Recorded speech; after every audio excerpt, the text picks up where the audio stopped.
നോക്കൂ, നീ എവിടെയെങ്കിലും പോയി ഒരു പെണ്ണിനെ ശല്യപ്പെടുത്തി അടികിട്ടിയെന്നിരിക്കട്ടെ. അടികിട്ടിയപ്പോൾ എങ്ങനെയെങ്കിലും ഫോണെടുത്ത് നീ നിന്റെ കൂട്ടുകാരൻ്റെ എമർജൻസി നമ്പർ ഡയൽ ചെയ്തു. പിന്നെ അവൻ ബുള്ളറ്റ് അല്ലെങ്കിൽ ബൊലേറോയിൽ കൂട്ടുകാരൻ്റെ കൂടെ വരും. ഇവനാണ് നിന്റെ കൂട്ടുകാരൻ. പരീക്ഷയിൽ ചീറ്റിംഗ് ചെയ്യിച്ച് തരുന്നവനാണ് നിന്റെ കൂട്ടുകാരൻ.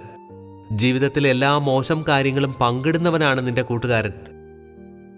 ഒത്തുചേർന്ന് മദ്യം കുടിക്കുന്നവനാണ് നിന്റെ കൂട്ടുകാരൻ. നിനക്ക് മദ്യം കൊടുത്ത് നിന്റെ ജീവിതം നശിപ്പിക്കുന്നവനാണ് നിന്റെ കൂട്ടുകാരൻ. നിന്റെ ജീവിതം നശിപ്പിക്കുന്നവരെയാണ് നീ കൂട്ടുകാരനെന്ന് വിളിക്കുന്നത്.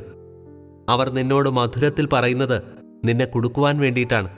അതുകൊണ്ട് നീ കൂട്ടുകാരനെക്കുറിച്ചുണ്ടാക്കിയ ചിത്രം ഇന്നു മുതൽ നീ ശരിയാക്കണം.